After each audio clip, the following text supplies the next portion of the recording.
DW harkokin yau. To a cikin harkokin na yau za ku ji halin da ake ciki kan tattauna dokin tsaro a tarayyar Najeriya, inda gwamnatin jihar Plateau ta kafa dokar hana zirga-zirgar jama'a ta tsawon sa'o'i 48 wato kwanaki biyu a garin Jos har ma da kewaye.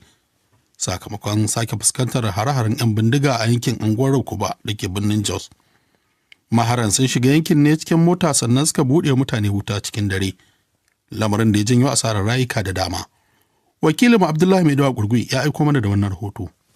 To zuwa yanzu dai babu wata sanarwa a hukumance ko dai daga bangaren gwamnatin Plateau ko ma jami'an tsaro da ke nuna adadin mutane da suka rasa rayukansu a sanadiyar wannan hari.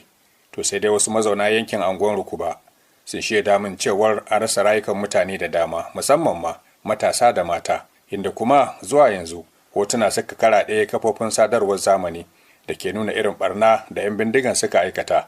Mr. Audu Ije Buba, ɗaya ne daga cikin shugabannin matasa na anguwan Rukuba, ya yi ƙarin bayani yana cewa. Akwai wani anguwa da muna kiran shekaru ya waye, to ta wajen ne suka fara harbin. Ya kai 30 minutes ana harbi a wurin. Aka kashe mutane a shaguna sai suka zo suka shiga moto sai suka tafi. Kamar mutane suna zaune ne wato a wurin? Ana haduwa sosai, ana buga dara, ana dan hira a wurin. Muna zaman lafiya a wurin, muna siye da sayarwa a wurin. Da musulmin da kristan muna cindanya ba wani damuwa. Wasu rahotanni da na tattaro sun nuna cewar matasa na yankin anguwan Rukuba da safiyar yau sun yi cincirindo zuwa waje da aka tara gawawwakin mutane da aka kashe a wannan hari don nuna bacin ransu, duk da dokar hana fita da gwamnatin Plateau ta kafa, inda kuma kwamishinan 'yan sandan jihar Plateau Basu Ewa tare ma da shauran jami'an tsaro ke kokarin kwantar da hankulan matasa da ke neman yin bore. To ko me ke janyo irin wannan hari na 'yan bindiga a cikin birane? Abubakar Abdullahi Dashe tsohon sufuritandan 'yan sanda ne mai ritaya kuma masani kan sha'anin tsaro. Akwai sakaici sosai a gurin security. Inda jami'an tsaro, sojoji, 'yan sanda suna son wannan abin zai kare. Kullum a ce wai 'yan ta'adda sun zo sun ta'addanci sun gudu ba a kama su ba. Ai muna cikin wani karni ne na information technology. Inda gwamnati suna son a yi zaman lafiya, za a yi zaman lafiya.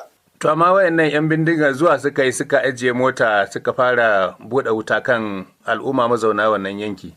Shi ne nake faɗa maka in 'yan sanda ko kuma sojoji sun tsaya suna aikin su da ya kamata. Kaga wannan abin da ke da ya faru, ma zai faru kila za a iya kama mutane. Yanzu ka je wani ƙasa a ce an yi wannan abin ba kama mutane ba zai yiwu ba. Wannan matsala ta 'yan bindiga dai sannan hankali ta fara matsowa zuwa cikin biranen Plateau. Kasancewar a baya maharan sun fi kai hare-harensu ne a ƙauyukan jihar Plateau. A dangane da haka ne shugabannin al'ummomi irin su Ladan Garkuwa, tsohon ɗan majalisar dokokin jihar Plateau daga mazaɓar Mangu, ke cewa lokaci yayi da jama'ar Plateau za su haɗa kai ba tare da nuna bambancin addini ko ƙabila ba domin su shawo kan lamarin.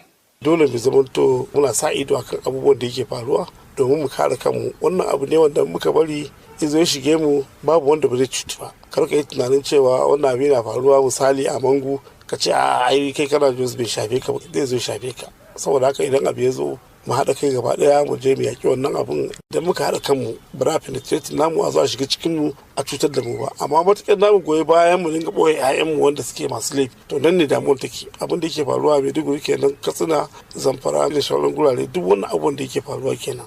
Na yi ƙoƙarin samun ƙarin bayani daga ɓangaren jami'an tsaro ko ma hukumomin jihar Plateau, hakan bai yiwu ba.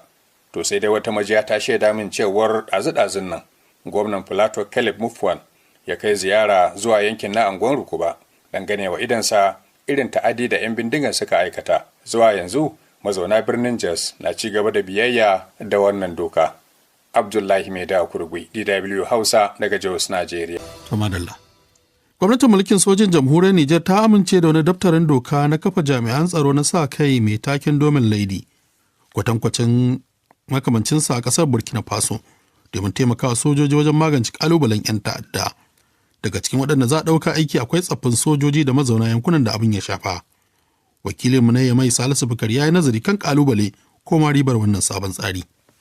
A wata sanarwa ce dai da ta fito daga taron majalisar ministocin ƙasa ta Nijar, aka bayyana wannan mataki na ɗaukan sojojin sa kai da za su yi aiki a ƙarƙashin kulawar gwamnati, wanda ayyukansu za su haɗa da wayar da kan jama'a, tattara bayanan sirri da kare kai a cikin yankunansu, kuma za a ba su makamai da sauran kayan aiki da alawus, inda za su kasance a ƙarƙashin ikon babban kwamanda na hukumar kula da sojojin ajiya ta ƙasa. Alhaji Baba Elmakiya masani ne a harkokin tsaro. Mataki ne wanda ko'ina a duniya ana yin sa, amma na cikin kasashen mu na AS Burkina sun yi nisa cikin wannan. Dama haka ne muke so daukan waɗannan jami'ai na sa kai, kuma yanayin rayuwarsu yana za musu horo, kuma waye za su kula da su.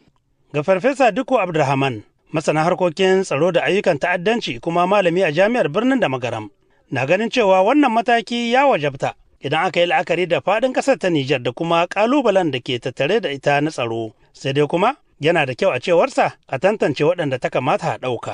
Abu ne ma wanda ya kamata ce an tantance wane tsohon soji ne, wane yana da ilimi, wane mutum ne mai natsuwa, su ne ya kamata a ɗauka kamar sharuɗa wanda ya kamata a ɗauka kakin a tantance adadinsu. Saboda ka aje a ɗauki wanda dama aikin su fashi ne ko kuma basu da wata haƙida mai kyau. Musamman ma yanzu da muke cikin wani yanayi inda rashin aiki yana cikin abubuwa wanda ke haddasa ta'addanci. Za a iya cewa kusan dukkanin masana harkokin tsaro da ayyukan ta'addanci sun yi amanna da irin wannan mataki, da suka ce ƙasashe da dama na duniya na ɗaukan su don magance matsaloli na tsaro. Sai dai kuma mataki ne da dole fa sai an yi taka tsantsan a kan shi, domin wani lokaci yana da nashi matsaloli. Dr. Ibrahim Haruna Usman masani ne a fannin tsaro da ayyukan ta'addanci. In ba a ba su horon da ya dace ba, zai zama ƙungiyoyi ne da za ga za su rika kashe junansu, ya zama kamar abin da muke ce magana mu turanci conflict ethnic, da wanda ya da wanda bai yi ba. Amma kaga horon da gwamnati za ta ba su yanzu horo ne da za su bambanta wanda ke da laifi da wanda bai da laifi, kuma naya za su kare kansu su bar fada cikin kalubalen ana musu kwantan bauna ana bugun su. Wani muhimmanci na gare shi kaga zai taimaka da ƙauyuka, za a samu matasa wanda za su kare ƙauyukansu, matasa wanda za su ba gwamnati labari a cikin lokaci. Ga su muna fafata da su wuri kaza, kenan ba su samu su iso har wani waje ma har su kai wani hari. Zai taimaki ƙasa sosai. Shi dai wannan matakin wani bangare ne na tsarin nan da gwamnati ta kaddamar na shirin kota kwana na mobilization general, inda ake iya kira ga kowane ɗan ƙasa ya bada tashi gudunmuwa ga ƙasa idan har buƙatar hakan ta taso, domin fuskantar matsaloli na tashe-tashen hankula da tsaro a ƙasar. Tahiru Garka shine mai magana da yawan ƙungiyar nan ta adawa ta Jeven. Ba mahita ba ce a fannin tsaro. Wannan yana nuna a fili gazawar manufofin tsaro da gwamnatin mulkin soja ta kafa. Kare ƙasa haƙƙi ne na sojoji kaɗai waɗanda ke da alhakin tabbatar da doka. Jamhuriyar Nijar dai ba ta kaɗai ce ƙasa a yankin na Sahel da ta bi irin wannan hanya ba, kuma na fama da matsaloli na ta'addanci na daga 'yan ta'adda masu ikirarin kishin addini na IS a yankin Sahara da kuma Boko Haram a yankin jihar Difa. Salisu Bukari, DW Hausa daga Yammai a Jamhuriyar Nijar. To yanzu kuma sai rikicin gabas ta tsakiya, inda daidai lokacin da taron Pakistan ke nazartar bukatun Iran da na kawancin Amurka da Isra'ila kan kawo ƙarshen yakin da suka kwashe wata guda suna gwabzawa. Ƙasashen Larabawan Gulf da yakin ya shafa sun gabatar da nasu bukatun, kuma tun a daren jiya Lahadi ƙasashen Masar da Turkiya da Saudi Arabia suka isa birnin Islamabad don cin yarjejeniyar kawo ƙarshen yakin na gabas ta tsakiya. Ga ƙarin bayani daga Mahmud Yaya Azare. Wakilin ƙasar Saudiya Faisal bin Farhan, wanda ya halarci taron shiga tsakani don tattaunawa a jiya Lahadi a birnin Islamabad na ƙasar ta Pakistan ne dai, ya gabatar da bukatun ƙasashen na yankin Gulf waɗanda suka nemi Amurkan da ta ci gaba da kai wa ƙasar ta Iran hare-hare har sai ta tabbatar da cewa ƙasar ta Iran ba za ta iya ci gaba da kai wa ƙasashensu hare-hare a yanzu ba da ma nan gaba. Yana mai barazanar cewa tura ta kusan kai ƙasarsa ta Saudiya bango. Ya ce za mu mai da martaninmu ne a siyasance, amma idan aka ƙure mu to za a tilasta mana yin amfani da karfin soji. Kafin hakan dai ajiyar ne aka jiyo shugaba Trump din yayin wani jawabi da yake ya bayyana cewa yakar da yake wa kasar Iran a yanzu tare da hannun bin Salman din ne, yana mai siffanta shi da gagarumin mayaki. Tuni dai wani masanin tsaro a jami'ar Doha ta kasar Qatar, Dr. Muhammad Musaffar ya gargaɗi kasar ta Saudiya da ma sauran kasashen Larabawa na yankin Gulf da akuyar su ta kiyaye damar kasar ta Iran. Ya ce ina muke da karfin iya tunkarar Iran wacce ta gagari kawancen Amurka da Isra'ila. Idan har kasashen yankin Gulf suka kuskura suka shiga kawancen yakin da Amurka ke yi tare da Isra'ila da murƙushe Iran, to a gaskiya zan iya cewa ƙarshen su ne ya zo, ko dai bayan gama